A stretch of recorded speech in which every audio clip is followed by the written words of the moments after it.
Welcome to this week's episode of the Uncommon Communicator Podcast, the UC Playbook, as we like to call it. We will be following up on our interview with Lance Furuyama. A lot of great things that we discussed during that conversation. We went in talking generally about raw communication. That's how Lance described his communication style. I'd never heard of that kind of terminology and trying to understand it a little bit better. And I think I think I got a better understanding after talking with him what he meant by that. But what we will do today in the UC playbook is dive a little bit deeper into what is raw communication, and also how does that apply to candor. And I think radical candor is going to be very important to talk about, especially in regards to transferring from the raw communication over to the idea of a radical candor. Now, raw communication, it was kind of unique. I don't think we had really thought about the definition of what raw communication is. Its definition, it describes a type of communication that is without finesse. And that's what I said to Lance. I'm like, Lance, you have finesse, but it's without finesse, but it's direct.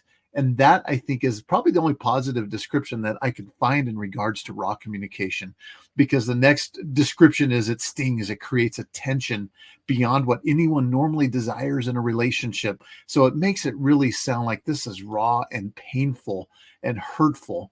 And then, of course, they ended this definition with sometimes raw communication can be unexpectedly effective. And that may be the case, I think, if you tie it into radical candor. Now, raw can a lot of times mean unpolished, natural, unsophisticated, simple. Those are a lot of definitions that we would find in describing a raw communication. Now, if you have a raw communication, you can certainly develop it and build it up. But when we dug a little deeper, we began to understand, like, where did Lance come up with this kind of idea of this raw communication? And he mentioned how where he grew up on the island in Hawaii, they spoke a lot of Pigeon English. I wasn't completely familiar with this term. Now, Pigeon English is, well, this is the description of it. It is a grammatically simplified means of communication. And what that means is when you're in, and it's tied to several different locations where they have developed a pidgin language. Creole sometimes is referred to as a pidgin language, but it's a language where you're kind of mixing words between two different languages, and you come up with your own language and terminology and words. And this happens all the time, very much locally, maybe in Colorado, maybe in California, maybe in New York, maybe you go down to the South. All of these areas have these kind of variations of it. It's not considered pidgin English, but it can appear to be unpolished and especially unknown to those that are outside of that region or that area. So developing in this kind of pidgin English idea, it is definitely an unpolished and could sometimes come across as being raw. And when one of the stories that Lance shared is when he was given a speech, he's working on his grammar, working on his vocabulary, which is always a great thing to do, but you don't want your vocabulary to go beyond what you are comfortable being able to talk like. And he was in a room and he was sharing the story where he was given a presentation and using some of these words, and even himself, he realized that this was not him. He ditched it, and then he just kind of gave what, in his interpretation, a raw example of of the presentation that he was given. He just went and was himself with it. And when you're yourself, and that's where we ended up with the UC moment, is be yourself. That's the best way that you could ever present. Don't try to be anything else. Don't try to be someone else. That doesn't mean that you can't develop yourself and become that better person, but it has to come from a natural state. So coming and developing from that raw communication, I want to turn it to the idea of candor. Now, in episode 22, we covered that on the Uncommon Communicator. I'll put a link into the show notes to that episode where we talked about truth, lies, and candor. But this one, I want to dive a little bit deeper, specifically into candor. How can we utilize this in our communication? And that this is something as well that can be developed. Some people who come across unreserved, you think they have this radical candor, as described by Jill Scott. But this radical candor is different than just being hurtful. And that's what we'll find out here. Now, candor is described as unreserved, honest, or sincere expression. It's really about, the definition says unreserved. I think there is some reservedness that is required in being an effective giver of candor. Another description is a quality of being open and honest in expression, frankness. That I think is one of the best words that really describes the idea of candor. It's often referred to as being refreshing, like, wow, some refreshing candor instead of all the sugar. Just like when we get in a sugar coma, especially after the holidays, too much sugar in words doesn't bring any benefit or value. It's too sweet. Now, in Radical Candor by Jim Scott, she calls radical as being far reaching or thorough. That's how she defines the candor. We want to be far reaching. We want to dive in. We want to be as thorough as we can. And the definition of candor is being open and honest in your expression. So, in other words, radical candor is the quality of being thoroughly open and honest with others. Thoroughly. That's a difficult challenge to overcome, to be thoroughly honest and to be thoroughly honest in a respectful way. Like when it comes to work and management, it means balancing this stuff out. You have to be careful in how you give this radical candor to your team members, because ultimately your goal should be to help them improve. If your goal isn't to help somebody improve, then your radical candor becomes just your opinion that somebody needs to change. And there's 7 tips that I'm going to give you today in talking about radical candor that will hopefully guide you away from being that opinion, from being hurtful, but to go in conscientiously, to be there, to sincerely want to help somebody. And first, it starts with the key that that individual needs to want to be helped. So that's one of the first things that we need to look at. Is this individual open for candor? Now, radically candid criticism has to be crystal clear. It can't be fuzzy. It can't be just too wishy-washy. You have to be clear about it. It's easy to say, it's very hard to do. It's very hard to be clear, and it's very hard to separate our biases and our emotions out of this. But being clear means leaving no room for interpretation about what you really think. Like, don't be so vague about it that, you should work on this or that.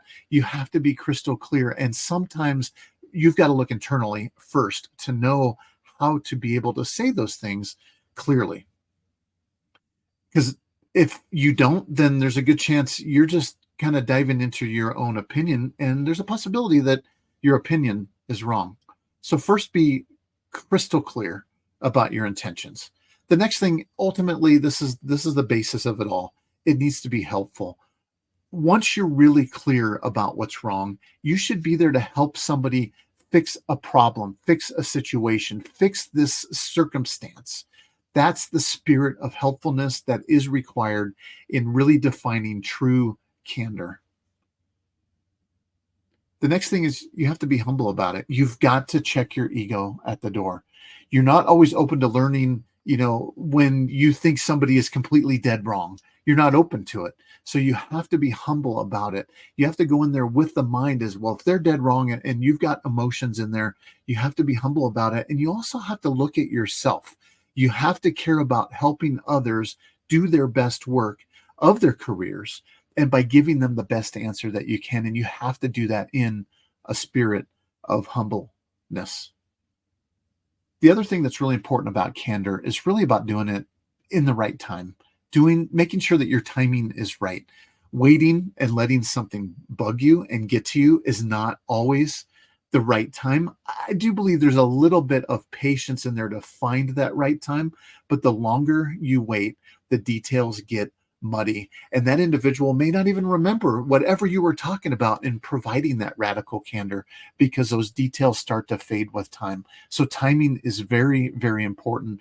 Quicker you do it, the better. And to develop that skill to be able to do that, I tend to overthink a lot of things, and by the time I've overthought exactly how I'm going to say it, then that time has passed, and I've missed an opportunity both to build a relationship with somebody and also to help that individual build themselves up as well. So timing can become very important. Another thing is really to deliver it in person. That's the best way. If you're delivering candor through a text, you just stop right now. Don't do it. Text would be the worst way to do it. The best thing to do is to do it in person. So much of our communication, 90% or above, is nonverbal. And when you're giving this kind of candor, you really have to read the room, read that individual to know that you are giving them something that is benefiting them. How are they receiving it? And you have to be able to read that. This is a skill and a practice that you have to practice. And if you're being kind and you're being clear, then you can see how this person is reacting to it. You may have to change your approach a little bit, and maybe it's not the right time. Of course, this one seems obvious. Give it in private. If you're giving criticism, give it in private. Step out of the way. You don't want to have a debate in public about something. You want to step aside and have these conversations with these individuals. It's not about calling somebody out in public. That one seems pretty basic, but do it in private. Don't dress them down in public. It's not about dressing down. It's about helping and supporting, and it won't be received if you're giving it in public like that. And the last thing is, it's not about personality. So that's about finding out and being clear about your message that you're giving. It's not about, you're a jerk or you're sloppy or something like that. It's those type of things. It's not about personality. You have to look, it's about process and function and things like that. You're not there to change somebody's personality. You have to put that aside. And then that one, I think, goes along with the idea of ego. Those are things that you have to look at in radical candor. So a quick wrap up, when you're talking about kind of 7 tips of radical candor, one, be crystal clear. Make sure it's helpful. The other thing is be humble about it. Put the ego away. Put it aside. Do it as quickly as you can. You do it immediately. That's one way, but do it especially at the right time. But the longer you wait, details will start to fade. Do it in person and then do it in private. And then remember this, it's not about personality. Those are some great tips that you can take in regards to radical candor, tying it to your raw communication. If you are in the world of raw communication and you're looking to develop yourself out of that, remember this, and these are the words from Lance, is be yourself. Make it you. Make it you. And change is okay, change in that process, but make it all about that change. Make it about being true to yourself. So I would take this as this week's UC moment is remember that radical candor can bring about effective change in yourself and also effective change in others when presented properly. So I hope you take that with you for this week. And that's all I've got. See you. Bye.